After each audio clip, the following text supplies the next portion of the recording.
오늘 이 시간은 길가를 기억하라 두 번째 시간입니다.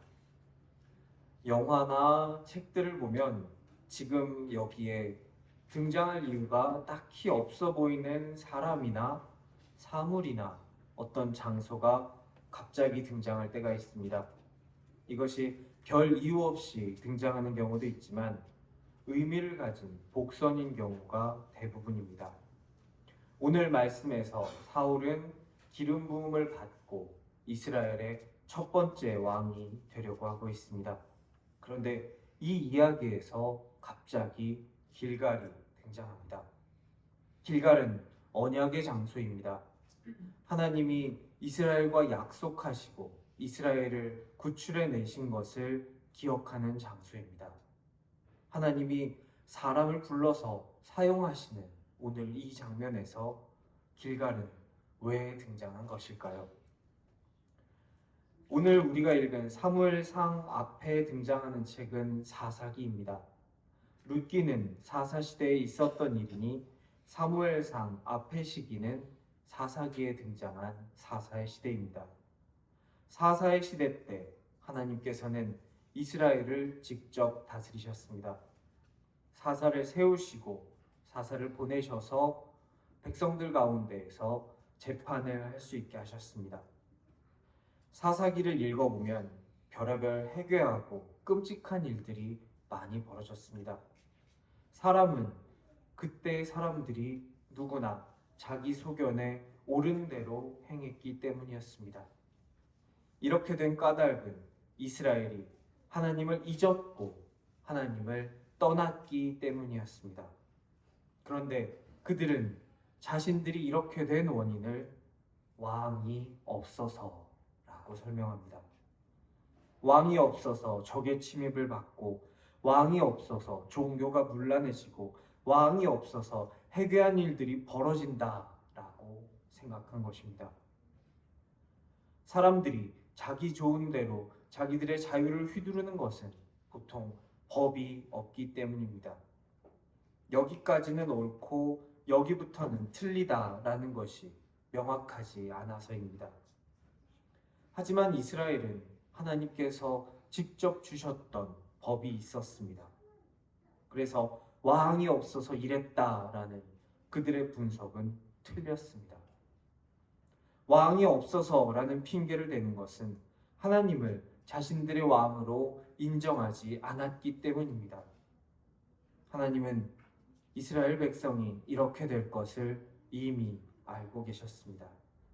그래서 왕을 원하는 그들에게 그들이 원하는 대로 왕을 세워주십니다. 그것이 오늘 말씀, 오늘 우리가 함께 읽은 말씀에 등장하는 사울 왕입니다. 하나님께서는 이스라엘이 원하는 대로 왕을 세우셨지만 이스라엘을 다스리시는 하나님의 모든 권한을 전부 다 그 왕에게 준 것은 아니었습니다. 왕은 있지만 왕권은 여전히 하나님께 달려 있었습니다. 그것을 보여주는 것이 길갈입니다. 8절에서 사무엘은 사울에게 제사를 드리지 말고 기다리라 말합니다. 이것은 하나님의 명령을 따르는 것으로부터 사울의 왕권이 나온다는 것을 의미합니다. 하나님은 인간에게 자유의지를 주셨습니다. 동시에 자유를 어떻게 사용해야 하는지도 가르쳐 주셨습니다. 오늘 갈라디아서에서 보게 될 내용이 그것입니다. 우리의 자유가 어디에서 왔는지, 사울의 왕권이 어디로부터 왔는지를 기억하게 만드는 것이 오늘 등장하는 길갈입니다. 사사기에서 종교가 타락하고 사람들이 자기 소견에 옳은 대로 멋대로 사는 것은 그들이 하나님과의 언약을 잊었기 때문입니다. 누가 그들을 노예의 억압으로부터 해방시켜 자유를 주었으며, 누가 그들을 약속의 땅으로 인도해냈으며, 누가 그들에게 오늘날의 풍요를 주었는지 잊었기 때문에 이스라엘 백성들의 꼬라지는 사사기에 등장하는 비참한 꼬라지가 되고 말았습니다. 성경이 오늘 말씀에서 길갈을 언급하는 이유는 이스라엘은 지금 언약을 잊은 백성이 되었기 때문입니다. 내가 지금 이 자리에 어떻게 있을 수 있고 왜 있을 수 있는지 생각하지 않는 백성이 되었기 때문입니다. 이스라엘 백성들은 스스로가 잘나서 아니면 자신들이 뭔가 잘해서 이곳에 있다고 착각합니다. 하지만 길갈을 통해서 성경은 말합니다. 너희의 너된 것은 오직 하나님과의 언약 때문이다. 네가 특별해서가 아니다. 뭔가 잘해서가 아니다 말씀하십니다.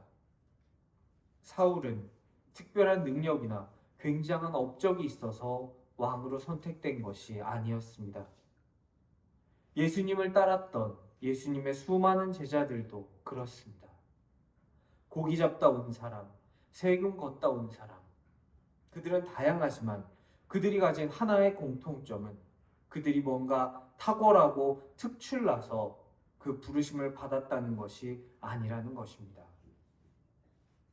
사울도 예수님의 제자들도 그저 우리처럼 평범한 사람이었습니다. 그들을 부르신 것은 그저 은혜였습니다.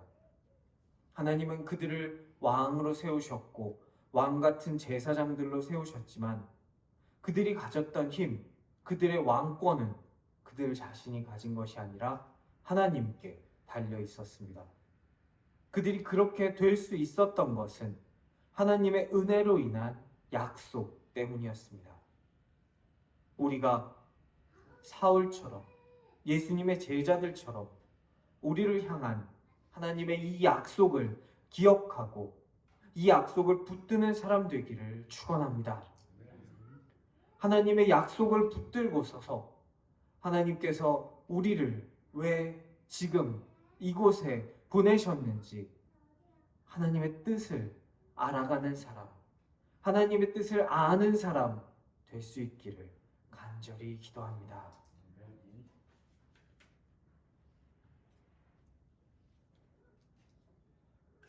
하나님은 혼자서 다 할 수 있는 분이십니다. 세상을 창조하실 때에도 그 누구의 도움도 필요 없으셨습니다. 우리 하나님은 다 가능하신 하나님이시지만 오늘의 말씀에서처럼 인간을 부르십니다. 구약을 볼 때마다 자기가 선택받은 민족이라고 으스대는 이스라엘을 볼 때마다 저는 약이 올랐었습니다. 뭐 저런 것들을 선택하셨나. 나는 쟤들보다는 더 잘할 수 있는데 라는 생각을 했었습니다. 그런 교만한 저에게 하나님께서는 시범 케이스가 너무 잘하면 따라오는 사람이 힘들다라는 것을 알게 해주셨습니다. 그리고 나라면 잘할 수 있는데 나는 더 잘할 것 같은데 라고 생각하던 저에게 너는 사실 돌아온 탕자처럼 나약하고 작은 일에도 실패하고 걸려 넘어질 수 있는 인간이라는 것을 알게 하셨습니다. 그렇게 생각했던 저도 사실은 제가 비웃었던 이스라엘과 별 다를 것이 없는 사람이라는 것을 깨닫게 하셨습니다. 혼자서도 다 하실 수 있는 하나님이 부족하고 나약한 우리를 부르신 이유는 우리를 주인공으로 높여주시기 위해서입니다. 하나님은 평범한 우리를 부르고 계십니다. 그리고 그렇게 부른 우리를 채워주십니다. 사울이 사무엘을 만나게 된 것은 그의 아버지가 잃어버린 암나귀들을 찾으러 길을 나섰기 때문입니다. 나귀를 찾다가 결국 찾지 못한 사울은 하나님의 사람에게 그 나귀가 어디에 있는지 물어보러 가게 됩니다. 그리고 사울이 올 것을 미리 알고 있던 사무엘은 사울을 만나게 됩니다. 10장 2절에 보면 하나님은 사울을 부르시고 그의 걱정거리가 해결될 것을 말씀하고 계십니다. 사울에게 하셨던 것처럼 하나님은 우리의 일상 속 걱정까지도 돌보아 주십니다. 전체 이야기를 봐서 어찌 보면 하찮을 수 있는 그 나귀 2마리를 찾았다라는 것을 사울에게 말씀하여 주셔서 그의 마음속 걱정 하나하나까지 그의 입 밖으로 주님께 올리지 않은 그 작은 일까지 다 아시고 돌보아 주십니다. 하나님은 우리의 필요도 채우십니다. 3절에서 4절 말씀에서 하나님은 사울의 일상의 필요를 채우십니다. 우리는 다양한 일상의 필요를 가지고 삽니다. 하나님은 우리가 다 말씀드리지 않아도 우리가 필요한 것이 무엇인지 알고 계십니다. 우리가 일용할 양식을 주시옵고 기도할 때 하나님은 우리에게 채워주십니다. 우리는 각자의 마음에 남들에게 이야기하지 못할 다양한 걱정과 다양한 필요를 가지고 삽니다. 하지만 우리의 다양한 걱정과 다양한 필요를 우리의 하나님 아버지는 다 아시고 계십니다. 그래서 아버지 되시는 우리의 하나님께서 우리에게 채우실 것입니다. 우리에게 채우실 아버지 하나님을 신뢰하며 살 수 있는 저와 여러분 되시기를 기도합니다. 하나님은 평범한 사람을 인도하시고 역할을 감당할 능력을 그 사람에게 부어주십니다. 오늘 읽은 5절에서 6절 말씀은 사울이 선지자 무리를 만나서 성령이 그에게 임하여 예언을 할 것이다 말합니다. 평범한 사람이었던 사울은 이제 단순히 평범하기만 한 사람은 아니게 되었습니다. 그는 이제 하나님의 인도하심 속에서 특별한 역할을 감당할 특별한 능력을 가지게 되었습니다. 하나님이 평범한 우리를 부르실 때에도 이처럼 채워주십니다. 우리의 삶 속에 개입하셔서 우리에게 주시는 작은 표적들, 사울이 오늘 발견했던 이 3가지의 작은 표적처럼 어찌 보면 사소하고 너무 세밀한 소리라 놓치기 쉬운 이 표적들을 주의 깊게 바라보며 하나님의 말씀을 청종하는 우리가 될 수 있기를 간절히 기도합니다. 하나님은 특별하지 않은 우리를 부르셔서 특별하게 채우십니다. 이때 우리에게 필요한 것은 엄청난 업적이나 남들이 가지지 못한 뛰어난 능력이 아니라 믿음과 순종입니다. 8절에서 사울에게 주어진 명령은 제사를 드리지 말고 기다려라 라는 것입니다. 이는 순종의 시험입니다. 너는 왕이 될 거지만 너의 마음대로 너의 욕심대로 자유를 누리는 것이 아니다. 너는 하나님의 명령에 따르는 왕이 되어야 한다 라고 사울에게 그리고 우리에게 말씀하시는 것입니다. 사울을 왕으로 세우셨지만 여전히 하나님께서는 왕이십니다. 내가 너희가 원하는 대로 사람 중에서 왕을 세워줬으니 니들 멋대로 해봐라 라고 손 떼고 이스라엘을 내버리신 것이 아닙니다. 이스라엘은, 우리는 여전히 우리의 왕 되신 하나님의 말씀에 순종해야 합니다. 사울은 8절에서의 하나님의 명령에 순종합니다. 그리고 11장에서 이스라엘의 첫 번째 왕이 됩니다. 하지만 불과 2장 만인 13장에서 불순종을 통해서 자신의 한계를 드러내며 왕으로서의 내리막길이 시작되게 됩니다.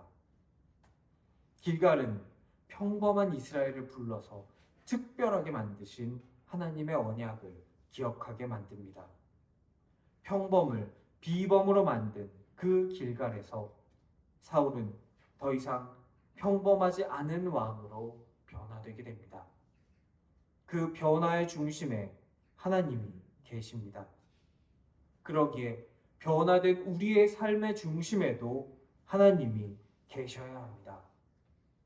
이스라엘의 왕이 된 사울의 권위는 그의 머리에 쓰여 있는 왕관에서 온 것이 아니라 사람들의 지지나 멋진 왕좌에서 온 것이 아니라 하나님의 말씀을 따르는 데에서 왔습니다. 하나님의 부르심을 받은 우리의 힘도 하나님의 말씀을 따르는 데에서 옵니다.